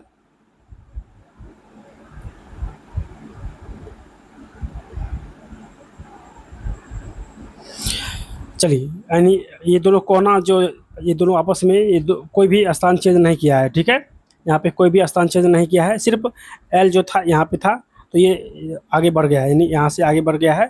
फिर एल यहाँ से आगे बढ़ के यहाँ पे देखिए बीच में ये वाला था, ये वाला बीच में था, तो ये आगे आएगा, तो मतलब ये इस कोने में आएगा, ठीक है। और जो इस कोने में अनंत था ये कहाँ पे जाएगा, तो इस कोने वाला अनंत अनंत जो है ये यहाँ पे आएगा, ठीक है। देखिए यहाँ पे आ गया है। तो फर्स्ट और सेकेंड में हम लोग क्या देखे, 1 मिनट, फर्स्ट और सेकेंड में चेंज हो रहा है, देखिए इस प्रकार का चेंज हो रहा है। ये दोनों सेम रहेगा, ठीक है। यहाँ से चेंज हुआ है, यहाँ से यहाँ पे गया है, यहाँ से यहाँ पे गया है, फिर ये ऊपर से जो है फिर 1 पर पहुँच गया है, ठीक है। तो इस दोनों का समान अंतर है इस प्रकार का, ठीक है। अब हम लोग देखेंगे 2 और 3 में, 2 और 3 में देखेंगे, ये 1 था, 2 है, 3 है, 4 है, 5 है। तो 2 और 3 को मिलान करते हैं। तो 2 और 3 में जब देखिएगा, देखिए ये दोनों सेम है, ये दोनों अब सेम हो गया है, ठीक है। ये दोनों कोना जो है सेम हो गया है। और यहाँ पे देखिए और चेंज इस प्रकार हुआ है, ठीक है। चेंज इस प्रकार हुआ है, यानी जो संख्या यहाँ पर था वो यहाँ पे आ गया है, और यहाँ पर बोला यहाँ पे आ गया है, फिर ये चेंज होके ऐसे गया है, ठीक है। तो यहाँ पे देखिए ये आर यहाँ पे था, तो आर बीच में आ गया है, ये बीच में था तो ये आगे उठ के यहाँ पे आ गया है, ठीक है। उसके बाद देखिए ये जो यहाँ कोने में था तो ये ऊपर उठ के यहाँ पे आ गया है, ये ऊपर उठ के ऐसे यहाँ पे आया है, ठीक है। तो 1 और 2 में 1 से 2 में गए हैं तो ये रूल फॉलो किया है, 2 से 3 में गए हैं, 2 से 3 में गए हैं तो ये रूल फॉलो किया है। फिर 3 से 4 में जाएंगे, 3 से 4 है, 3 से 4 में जाएंगे तो ये फर्स्ट वाला रूल जो है फॉलो करेगा, ये सेकेंड रूल है। फिर 3 से 4 में जाएंगे तो फर्स्ट रूल फॉलो करेगा, फिर 4 से 5 में चलेंगे तो सेकेंड रूल फॉलो करेगा, ठीक है। तो इसका जो है आंसर हो जाएगा दोस्तों ऑप्शन नंबर बी हो जाएगा, ऑप्शन नंबर बी हो जाएगा, ठीक है। देखिए 2 नंबर फॉलो क्या करेगा, तो ये इस प्रकार का चेंज हुआ है, इस प्रकार का चेंज हुआ है, मतलब देखिए ये वाला भाग कहाँ पे गया है, तो नीचे गया है, ये वाला भाग जो है यहाँ पे गया है, ठीक है। और ये वाला भाग यहाँ बीच में आया है, देखिए यहाँ पे वाला भाग जो है ये बीच में आ गया है, ठीक है। फिर जो है ये ऊपर गया है, तो ये यहाँ से चेंज होके यहाँ पे आया है, तो ऑप्शन इसका बी करेक्ट हो जाएगा। चलिए नेक्स्ट क्वेश्चन क्या है, कह रहा है ये जो फिगर दिया गया है, ये फिगर ये किस ऑप्शन में दिया गया है, किस ऑप्शन में सेम फिगर है। तो इसको आप लोग अच्छे से ध्यानपूर्वक देखिएगा, तो यहाँ से इसका जो है आंसर निकल जाएगा। तो आंसर हो जाएगा दोस्तों ऑप्शन नंबर ए में। तो ऑप्शन नंबर ए में कहाँ पर है, तो यहाँ पे देखिए, यहाँ पे देखिएगा, 1 मिनट, यहाँ पे देखिए, तो सेम आ गया है जो कि ऑप्शन नंबर ए में दिया गया है, ठीक है। ऑप्शन जो ए में दिया गया है। चलिए यहाँ से क्वेश्चन मैथ का स्टार्ट होता है। चलिए नेक्स्ट क्वेश्चन है कि एक दुकानदार किसी वस्तु का अंकित मूल्य उसके क्रय मूल्य से 52% अधिक तय करता है। 14% लाभ अर्जित करने के लिए अंकित मूल्य पर कितने प्रतिशत की छूट दी जानी चाहिए। यानी एक दुकानदार है जो कि अंकित मूल्य उसके क्रय मूल्य से 52% अधिक है और वो 14% का लाभ अर्जित करना चाहता है, तो कह रहा है कि अंकित मूल्य पर कितने प्रतिशत की छूट देनी चाहिए, ठीक है। तो इसको ए बी पर लगाएंगे, यानी ए बी फार्मूला क्या होता है, A plus B plus A B बट्टा 100, इसी फार्मूला पर जो है इसको जो है सलूशन करेंगे। तो लाभ जो है वो 14% का हो रहा है, यानी लाभ 14% का हो रहा है। तो यहाँ पे देंगे यानी 14% का लाभ बराबर, यानी प्लस लाभ हो रहा है तो प्लस देंगे, बराबर ए का मान है 52%, यानी 52% का जो है वो लाभ हो रहा है तो प्लस में होगा। जबकि कह रहा है कि कितने प्रतिशत की छूट दी जाए, तो x प्रतिशत, यानी माइनस एक्स हो जाएगा।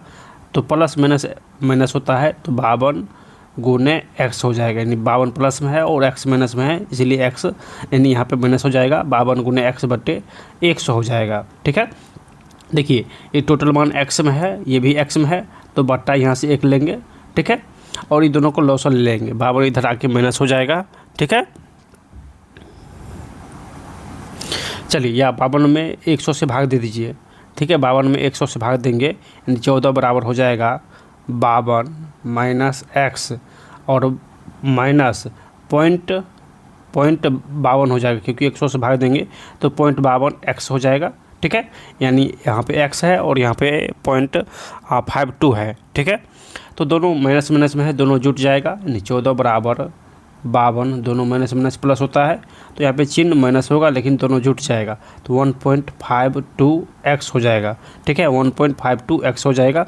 अब जो x वाला है वो इधर आके इधर माइनस में है, इधर माइनस में है, तो बराबर की साइड लाएंगे बाईं और, तो ये प्लस हो जाएगा। यानी 1.52x बराबर ये 52 है इस साइड में, यहाँ पे 52 है, और ये 14 इस साइड है, बाईं ओर है, तो इसको दाईं ओर ले जाएंगे तो माइनस हो जाएगा। तो 1.52x बराबर, तो 52 में से 14 घटाइए, 8 4 12, 4 में से गया 3, यानी 38 हो जाएगा। ठीक है, तो यहाँ से हम लोग x का मान निकालेंगे, तो x का मान हो जाएगा 38/1.52 हो जाएगा।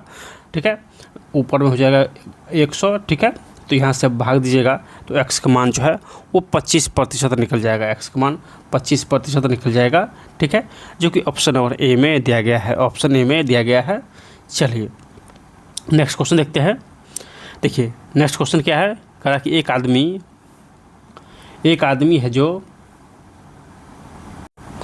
चलिए नेक्स्ट क्वेश्चन है कि एक आदमी अपनी मासिक वेतन का 76% घर की किराए पर खर्च करता है। यदि हर महीने वह परिवहन पर 627 रुपया और किराने पर 3947 रुपया खर्च करता है, तो शेष राशि 712 की बचत हो रहा है, तो उसका मासिक वेतन क्या हो जाएगा। देखिए आय माइनस खर्च बराबर होता है बचत, यानी जितना आय है अगर हम लोग खर्च करते हैं तो खर्च को माइनस करेंगे तो बाकी जो बच जाएगा वो बचत बच जाएगा। आय टोटल कितना है तो पता नहीं है, इसलिए x मानेंगे। ठीक है, x, अब खर्च कैसे निकालेंगे, तो x minus x n total आय का x एन टोटल आय x हो जाएगा। x का 76% घर के किराए पर खर्च हो रहा है, तो x का 76% घर के किराए पर खर्च हो रहा है।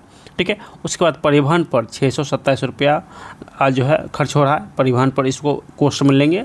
ठीक है, 627 रुपया परिवहन पर प्लस 3947 रुपया जो है वो किराने पर खर्च हो रहा है। ठीक है, उसके बाद कह रहा कि बचत कितना हो रहा है, तो बचत जो है 712 रुपया का बचत हो रहा है, 712 रुपया बचत हो रहा है। ठीक है, ये टोटल खर्च है और ये आय है और ये बचत है, तो यहाँ से x में से टोटल खर्च घटाएंगे तो आय जो है वो बचत निकल जाएगा। ठीक है, चलिए तो इसको जब सलूशन कीजिएगा, देखिए यहाँ पे 100 से भाग दीजिए, यानी x माइनस ये हो जाएगा 0.76x प्लस 627 और 3947 जोड़िएगा तो यहाँ पे हो जाएगा, यानी 4574 हो जाएगा। ठीक है, बराबर 712 हो जाएगा, यानी यहाँ से x का मान आपको निकल जाएगा कितना, तो x का मान हो जाएगा 22,025, x का मान 22,025 निकल जाएगा, यानी गुना भाग आप लोग कर सकते हैं। ठीक है, तो ऑप्शन जो है इसका एक करेक्ट हो जाएगा, एक करेक्ट हो जाएगा इसका सही आंसर। चलिए नेक्स्ट क्वेश्चन देखते हैं।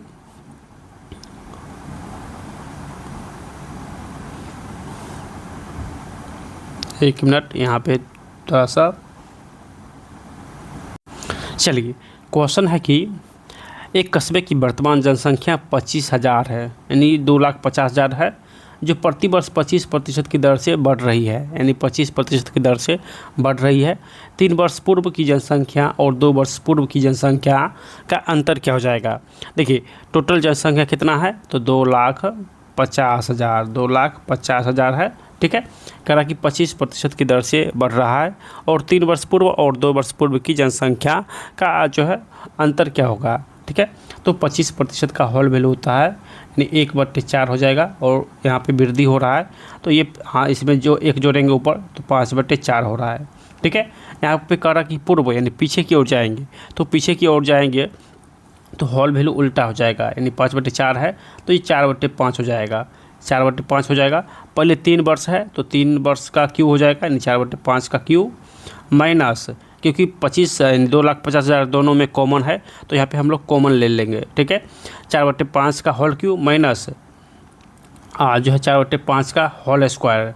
ठीक है, यानी क्यू जो है मतलब 3 वर्ष के लिए है और 2 वर्ष के लिए स्क्वायर हो जाएगा। ठीक है, ये बड़ी कोष्ट हो जाएगा। ठीक है, क्योंकि 2,50,000 दोनों के लिए कॉमन हो जाएगा और 3 वर्ष और ये 2 वर्ष का अंतर पूछा है, तो 2,50,000 हो जाएगा। यहाँ से 4 का क्यू हो जाएगा, यानी 4 चौक 16, 16 चौक 64 हो जाएगा बटे 125 हो जाएगा, माइनस 4 चौक 16 बटे 25 हो जाएगा। ठीक है, तो यहाँ से जब आप गुना भाग कीजिएगा तो यहाँ से आंसर जो है वो करेक्ट निकल जाएगा।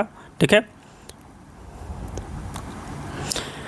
यहाँ से आपका आंसर निकल जाएगा, यानी एक्स का यानी दोनों का अंतर निकल जाएगा 32,000, दोनों का अंतर 32,000 निकल जाएगा। ठीक है, जो कि ऑप्शन नंबर बी में दिया गया है। चलिए नेक्स्ट क्वेश्चन देखते हैं। क्वेश्चन है कि दो बैंक है, एक मिनट,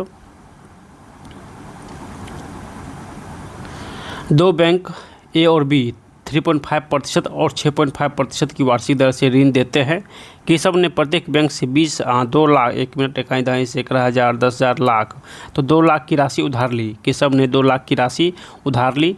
केशव द्वारा 2 वर्ष के बाद दोनों बैंकों का भुगतान की गई साधारण ब्याज की राशियों के बीच धनात्मक अंतर क्या हो जाएगा, इन दोनों के बीच अंतर आपसे पूछा गया है। देखिए, ये साधारण ब्याज है, तो साधारण ब्याज निकालने का जो फॉर्मूला होता है मूलधन गुने PRT बटे 100 होता है। ठीक है, दोनों के लिए मूलधन सेम है, दोनों बैंक के लिए, तो यहाँ पे हो जाएगा दोनों बैंक का मूलधन 2 लाख है, 2 पर 5 शून्य है। ठीक है, 2 लाख दोनों के लिए जो मूलधन है वो सेम है, समय भी सेम है, समय कितना है 2 वर्ष, तो समय भी सेम है। ठीक है, अब जो है एक बैंक में 3.5% की दर है और दूसरे बैंक में 6.5% की दर, तो यहीं से इसको माइनस कर लेंगे। 6.5 बड़ा है और इसमें से 3.5 माइनस कर लेंगे, दर माइनस हो गया है, बट्टा 100 होता है तो 100 देंगे, यहाँ से जो है SI निकल जाएगा। ठीक है, तो देखिए 2 लाख गुने 2, यहाँ से हो जाएगा 6.5 में से 3.5 घटाएंगे तो 3 हो जाएगा, बट्टे 100 हो जाएगा। ठीक है, चलिए 2 0 से 2 0 खत्म, 3 दूनी 6 दूनी 12, यानी 12,000 जो है इसका करेक्ट आंसर हो जाएगा, जो कि ऑप्शन नंबर ए में दिया गया है, ऑप्शन ए में दिया गया है। ठीक है, चलिए नेक्स्ट क्वेश्चन देखते हैं। देखिए क्वेश्चन है कि 3 संख्याओं का अनुपात 5, 16 और 21 है। 3 संख्या हैं, फर्स्ट, सेकेंड और थर्ड, सभी का अनुपात है 5, 16 और 21। ठीक है, कह रहा कि पहली संख्या का 20%, यानी पहले ही मानेंगे तो 5x मानेंगे, पहली संख्या का 20%, 20% बट्टा 100 हो जाएगा। पहली संख्या का 20% 26 है, यानी इसका मान 26 है। पहली संख्या का 20% का मान 26 है, तो 20 पंचे 100, 5 से 5 खत्म, यानी x का मान हो जाएगा 26, x का मान हो जाएगा 26। ठीक है, यानी सभी जगह जो है चर संख्या छुपा हुआ है, तो इसको 5x मानेंगे, 16x मानेंगे और 21x मानेंगे। ठीक है, चलिए अब कह रहा है कि x का मान 26 निकल गया है, तो तीसरी संख्या और दूसरी संख्या के अंतर का 40% कितना हो जाएगा।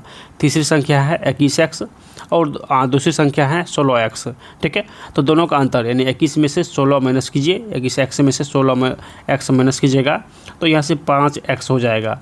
कह रहे 5x यानी तीसरी संख्या और दूसरी संख्या के अंतर का 40% कितना हो जाएगा, तो यहाँ से हो जाएगा 5, x का मान 26 है तो 26 देंगे, और इसका 40% पूछा गया है तो 40% हो जाएगा। ठीक है, 0 0 खत्म, 5 दूनी 10, 2 दूनी 4, तो 26 दूना 52 हो जाएगा, जो कि ऑप्शन नंबर ए में दिया गया है, 24 दूना 52। ठीक है, तो ऑप्शन ए हो जाएगा। चलिए नेक्स्ट क्वेश्चन क्या है, देखिए एक मिनट,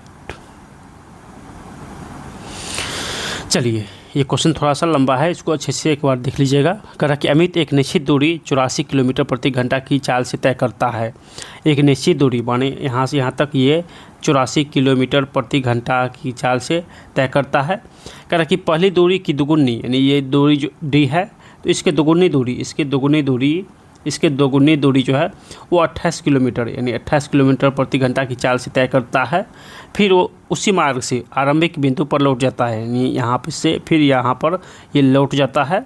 ठीक है, और यदि पूरी यात्रा के लिए यानी वह उसी मार्ग से आरंभिक बिंदु पर लौट आती है, यदि पूरी यात्रा के लिए उसकी औसत चाल 24 किलोमीटर प्रति घंटा है, यानी पूरी यात्रा के लिए इसका औसत जो है वो 24 किलोमीटर प्रति घंटा है, औसत जो है 24 किलोमीटर प्रति घंटा है, तो वापसी यात्रा के लिए उसकी चाल क्या हो जाएगी। यानी यहाँ से जब यहाँ पे आया है तो इस समय इसका चाल क्या था, तो जो है यहाँ से देखिए दूरी है d + 2d, यानी यहाँ से 3d जो है टोटल दूरी हो जाएगा। ठीक है, औसत औसत निकालने का जो फॉर्मूला होता है, औसत निकालने का जो फॉर्मूला होता है, तय की गई दूरी बट्टे दूरी तय करने में लगा समय, यानी समय हो जाएगा औसत चाल। यहाँ से औसत चाल हो जाएगा कुल दूरी बट्टे कुल समय। ठीक है, तो कुल दूरी कितना है, d है प्लस 2d है। ठीक है, 1 मिनट, यहाँ से देखिए कुल दूरी है d यानी प्लस 2d। ठीक है, यहाँ से यहाँ तक गया टोटल 3d हो जाएगा, फिर वापस आ जाएगा, यानी यहाँ से फिर वापस आएगा तो 3d, यहाँ पे 3d हो जाएगा। ठीक है, देखिए d प्लस 2d, ये तो यहाँ से यहाँ तक गया है। ठीक है, यानी पश्चिम से पूर्व गया है तो 3d, फिर जो है पूर्व से पश्चिम आया है तो ये भी 3d हो जाएगा। ठीक है, यानी 6d यहाँ से हो जाएगा। तो औसत चाल है, औसत चाल का मान कितना है, तो 24 है, यानी 24 औसत चाल बराबर होता है कुल दूरी बट्टे कुल समय। ठीक है, कुल दूरी बट्टे कुल समय, तो यहाँ से हो जाएगा समय। अब निकालेंगे, ये टोटल दूरी हो जाएगा। अब समय निकालेंगे तो d दूरी जो है वो 84 किलोमीटर प्रति घंटा गया है, d दूरी 84 किलोमीटर प्रति घंटा गया है, तो दूरी बट्टे चाल देंगे तो समय निकल जाएगा, प्लस 2d दूरी, यानी 2d दूरी जो है वो 28 किलोमीटर प्रति घंटा की चाल से गया है, यानी दूरी बट्टे समय चाल हो जाएगा समय, प्लस यहाँ से यहाँ तक फिर आया है। ठीक है, ये टोटल दूरी है 3d, टोटल दूरी है 3d। ठीक है, बट्टा x हो जाएगा, यानी इसका चाल हमको पता नहीं है, इसका चाल पता नहीं है। ठीक है, इसीलिए x, इसको x मानेंगे। चलिए आगे सोल्यूशन करेंगे। 24 बराबर हो जाएगा 3 2 5 1 6, यानी 6d हो जाएगा। ठीक है, यहाँ से देखिए, यहाँ से 84 28 और x है तो टोटल 984 हो जाएगा, टोटल 984 हो जाएगा। ये हो जाएगा यानी d प्लस 28 3 84 होता है तो 3 दूनी 6d हो जाएगा, यहाँ पे 6d हो जाएगा। ठीक है, प्लस यानी यहाँ पे 1 है, कुछ नहीं है तो 1 है, तो 28 84 लॉस आया है तो 84 गुने 3 करेंगे तो यहाँ से 252 हो जाएगा, 252 हो जाएगा। ठीक है, 252 हो जाएगा, डी हो जाएगा। ठीक है, चलिए ये बड़ा वाला बट्टा है, ये बड़ा वाला बट्टा है तो 24 हो जाएगा, 24 बराबर ये 84 ऊपर चल जाएगा तो 6d गुने 84 हो जाएगा। ठीक है, अब सभी को योग कीजिए, d 6d और 252, तो 252 6 6 2 8 58 1 59 हो जाएगा।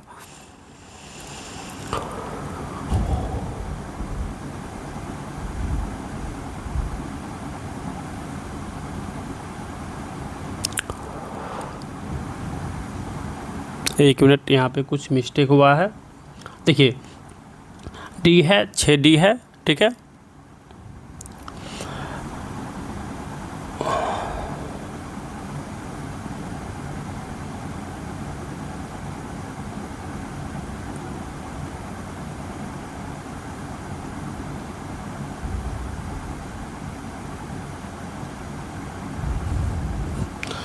ठीक है, चलिए यहाँ से हो जाएगा यानी 6d गुने 84 बट्टे 252 6 58 1 59, यानी 259 d हो जाएगा, d से d खत्म।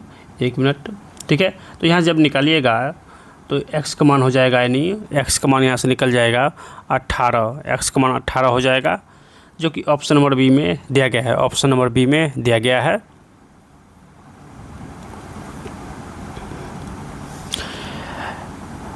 एक मिनट, यहाँ पे देखिए इसको x माने हैं। ठीक है, इसको x माने हैं तो x कहाँ पे मिस्टेक हुआ है, देखिए यहाँ पे x है तो यहाँ टोटल जो लॉस हो जाएगा वो 84x हो जाएगा। ठीक है, तो ये दोनों में x है। 1 मिनट, ये सभी जगह पे x हो जाएगा, यहाँ पे x, यहाँ पे x। ठीक है, यहाँ पे d कॉमन हो जाएगा। ठीक है, तो यहाँ पे हो जाएगा 6 और 1 7x हो जाएगा। 1 मिनट, ये ठीक है, ये 6d ठीक है, नीचे में 7x हो जाएगा। यहाँ पे 6d गुने 84 बट्टे 7x प्लस 252 हो जाएगा। ठीक है, बराबर 24 हो जाएगा। तो यहाँ से देखिए यहाँ पे d है तो d दोनों के लिए कॉमन है तो d से d खत्म हो जाएगा, तो यहाँ से x का मान निकल जाएगा। ठीक है, तो x का मान हो जाएगा यानी 24 बराबर, 1 मिनट इसको गुना कर लीजिएगा, 24 बराबर 6d गुने 84 डी से ख़त्म है, डी ख़त्म है, तो 6 गुने 84 हो जाएगा 32, 7x प्लस 252 हो जाएगा, 7x प्लस 252 हो जाएगा, बटा 1 हो जाएगा। अब कोने कोने यहाँ से गुना कीजिए तो x का मान 18 हो जाएगा। ठीक है, चलिए नेक्स्ट क्वेश्चन देखते हैं। इसका जो है सोल्यूशन डाल देंगे टेलीग्राम पर, वहाँ से देख लीजिएगा। चलिए नेक्स्ट क्वेश्चन क्या है, देखिए क्वेश्चन है कि गणित की परीक्षा 30 विद्यार्थियों का औसत 55 अंक पाया गया है। गणित की परीक्षा में 30 विद्यार्थियों के औसत 55 अंक पाए गए हैं। हालांकि बाद में पता चला कि 72 को गलती से 27 लिखा गया है और अन्य 64 को गलती से 46 लिखा गया है। यानी जहाँ पे 72 होना चाहिए वहाँ पे 27 लिखा गया है और 64 जहाँ पे होना चाहिए वहाँ पे 46 लिखा गया है। यानी 72 कितना यहाँ पे जो है माइनस होगा, तो 72 के स्थान पर 27 लिखा गया है। मतलब यहाँ पे जो है 72 में से 27 माइनस करेंगे तो 7 5 12 और 6 में से 2 गया 4, यानी 45 जो है वो अंक छूट गया है। तो 45 अंक इसमें जोड़ेंगे।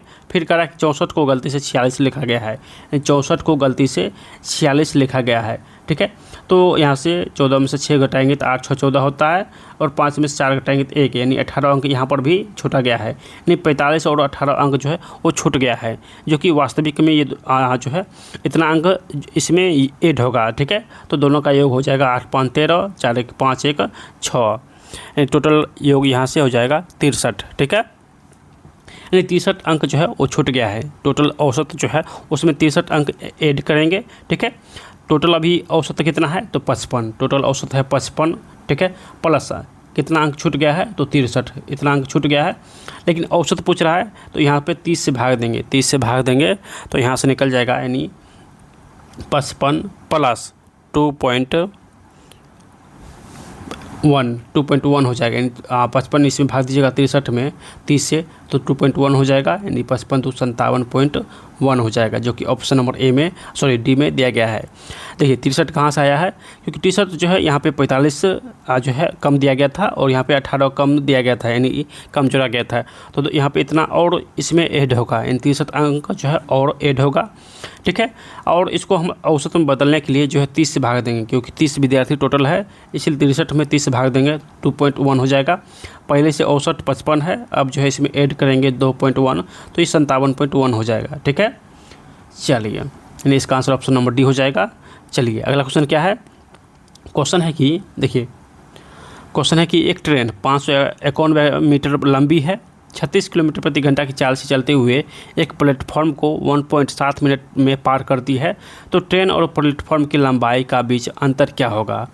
देखिए ट्रेन और जो प्लेटफॉर्म दोनों का योग जो है जब भी दिया रहे तो दोनों का योग करेंगे, यानी ये 591 ये किसका लंबाई है, ट्रेन की लंबाई। ठीक है, इसमें प्लेटफॉर्म का लंबाई कितना है तो x मानेंगे। ठीक है, और ये 1.7 मिनट में तय करता है, 1.7 मिनट में तय करता है, तो इसको सेकेंड में बदलेंगे तो 60 हो जाएगा। ठीक है, सेकेंड में यहाँ से बदल देंगे 60 से गुना करके। ठीक है, यानी कुल दूरी बटे कुल समय बराबर चाल होता है, तो चाल कितना है तो 36 किलोमीटर प्रति घंटा, चाल 36 किलोमीटर प्रति घंटा है। कुल दूरी हो जाएगा यानी 591 जो कि ट्रेन की लंबाई है, और x जो कि प्लेटफॉर्म की लंबाई है, और कुल दूरी बटे समय, समय जो है 1.7 मिनट है। ठीक है, 1.7 मिनट दिए और इसको सेकेंड में बदलेंगे तो 60 से गुना करेंगे। ठीक है, ये किलोमीटर प्रति घंटा में है, तो इसको जो है मीटर प्रति सेकेंड में लाना है, तो 5/18 हो जाएगा बराबर 591 प्लस x बटे 1.7 गुने 60 हो जाएगा। ठीक है, 18 दूना 36 यानी 5 दूनी 10, यहाँ से दशमलव उड़ाइए, ये 0 ख़त्म हो जाएगा, तो 17 गुने 6, 17 छक्के 102 होता है। ठीक है, यानी 5 दूनी 10, 10 गुने ये इधर आके गुना हो जाएगा, यानी कोने कोने ऐसे होता है। ठीक है, तो 17 गुने 6 इधर आके गुना हो जाएगा, 17 छक्के 102 हो जाएगा बराबर 591 प्लस x हो जाएगा। तो यहाँ से दोनों गुना कीजिएगा तो 1020 हो जाएगा बराबर 591 प्लस x। ये संख्या है, इधर आके माइनस होगा, तो 1020 में से 591 को माइनस कीजिए, 1020 में से 591 माइनस करेंगे तो 429 हो जाएगा। ठीक है, बराबर x, यानी ये जो है लंबाई है वो प्लेटफॉर्म का लंबाई है, और ट्रेन का लंबाई यहाँ पे दिया गया है 591, तो 591 में से 429 को माइनस कीजिए।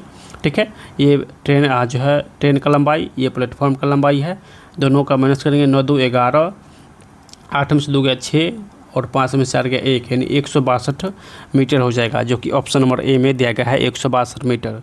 ठीक है, चलिए नेक्स्ट क्वेश्चन यहाँ से देखिए, पाई चार्ट यानी तालिका वाला दिया गया है। चलिए इसको सॉल्यूशन करते हैं।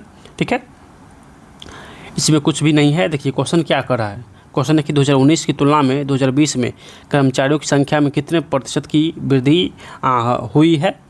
तो 2019 में 32 है और 2020 में 34 है। तो यहाँ पे देखिए 32 से 34 हुआ है, मतलब 2 का वृद्धि हुआ है, 2/32 हो जाएगा। यानी तुलना किससे कर रहा है, 19 से करेंगे, 2019 से, तो 2/32 गुने 100 हो जाएगा। ठीक है, 16 दूनी 32 होता है, 16 4 चौक 16, 25 होगा 100, तो 25/4 यानी 6.1/4% की वृद्धि होगा, जो कि ऑप्शन नंबर ए में दिया गया है, ऑप्शन ए में दिया गया है। ठीक है, चलिए इसका आंसर ऑप्शन नंबर ए हो जाएगा। नेक्स्ट क्वेश्चन क्या है, देखिए क्वेश्चन है कि किस माह में कंपनी ने सभी प्रकार के स्कूटरी का उत्पादन बराबर संख्या में किया है। किस माह में कंपनी ने सभी प्रकार के स्कूटरों का उत्पादन बराबर संख्या में किया है। तो देखिए यहाँ पे देखिए जनवरी है, फरवरी है, मार्च है, अप्रैल है, मई, जून है। तो किस महीना में समान है, तो यहाँ से देखिए जनवरी से लेके, यानी जनवरी में एक्स से लेकर टी तक सभी कंपनी का जो है वो उत्पादन वो समान है, 25 25 25 25, यानी सभी का उत्पादन समान है। तो इसका आंसर हो जाएगा ऑप्शन नंबर डी। ठीक है, चलिए नेक्स्ट क्वेश्चन क्या है, क्वेश्चन है कि देखिए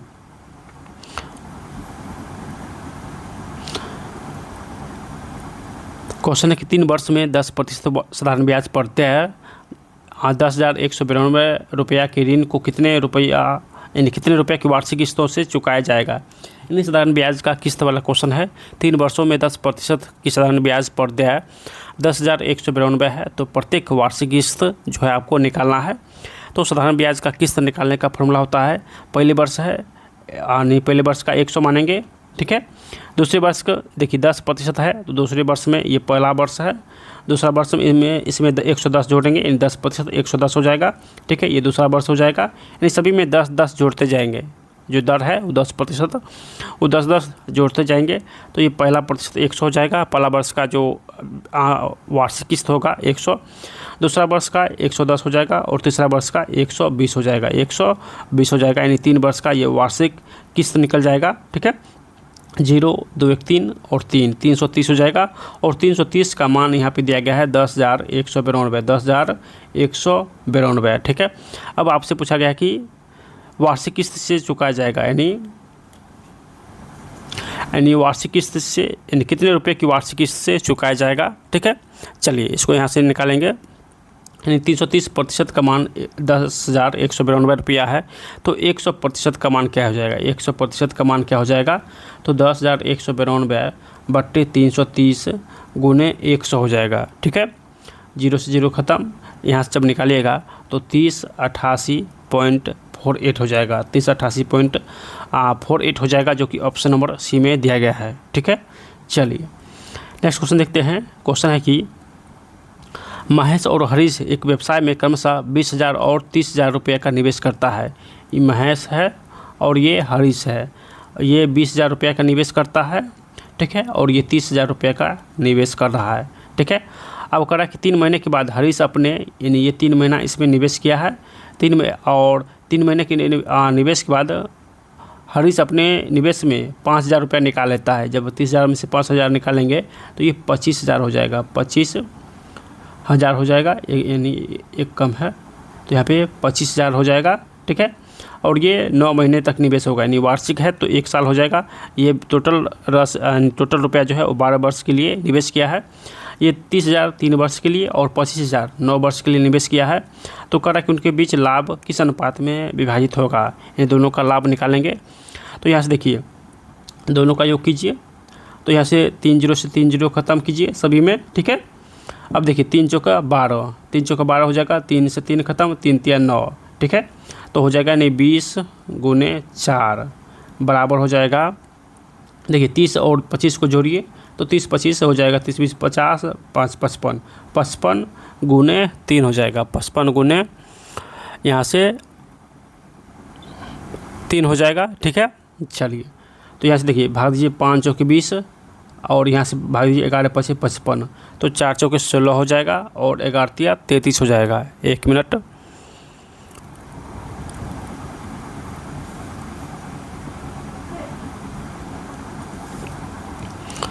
5 और ठीक है 3 × 2 = 5, तो 11 × 5 = 55, 5 × 1 = 5, 11 × 3 = 33। यहाँ पे कहीं पे मिस्टेक हुआ है।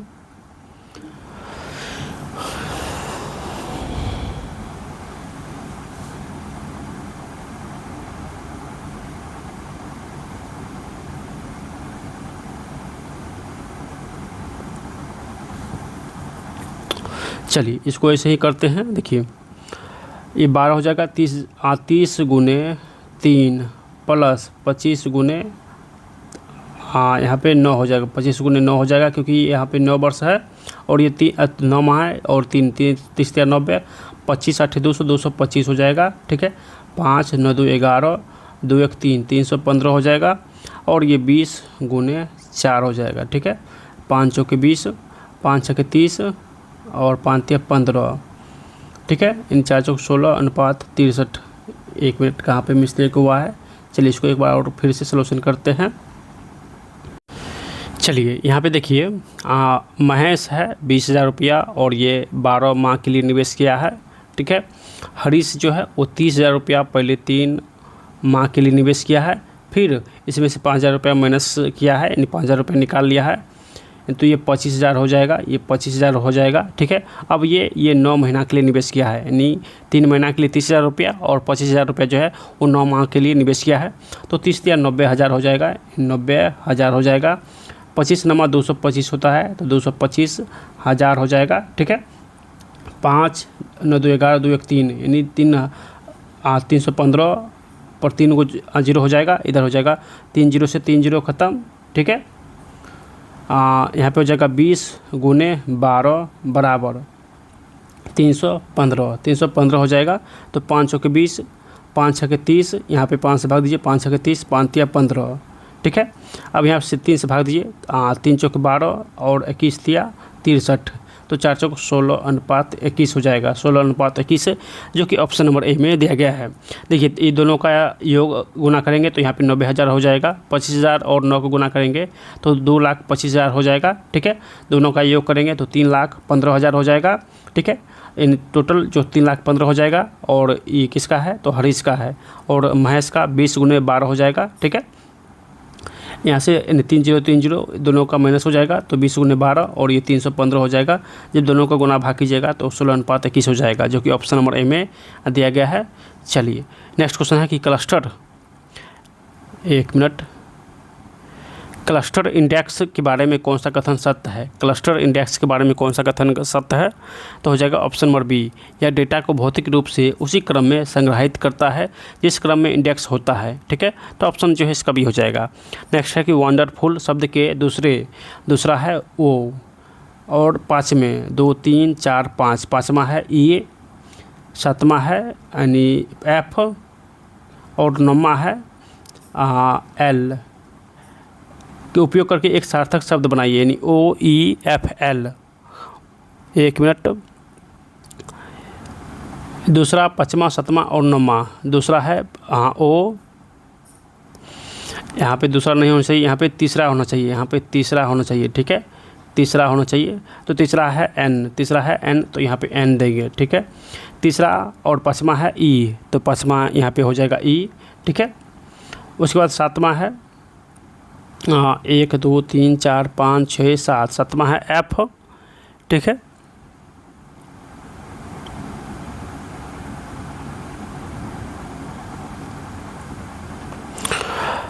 देखिए यहाँ पे इस क्वेश्चन जो है वो गलत दिया गया है, नहीं इसका क्वेश्चन में कुछ भी कुछ और पूछ रहा है। क्वेश्चन में करा कि दूसरा 5वां 7वां और 9वां, जबकि इसका सॉल्यूशन में जो है वो दिया गया है तीसरा 5वां, तीसरा 5वां 6वां और 8वां, तीसरा पाँचवा, छठा और आठवां।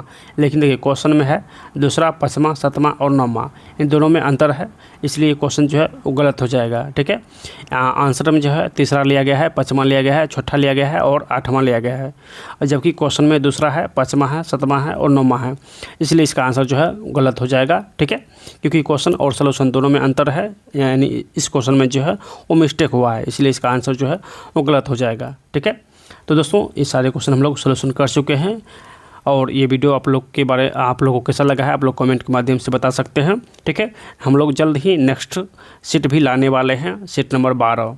ठीक है, तो जल्दी से आप लोग इस वीडियो को अधिक से अधिक शेयर कीजिए, सब्सक्राइब कीजिए और लाइक कीजिए।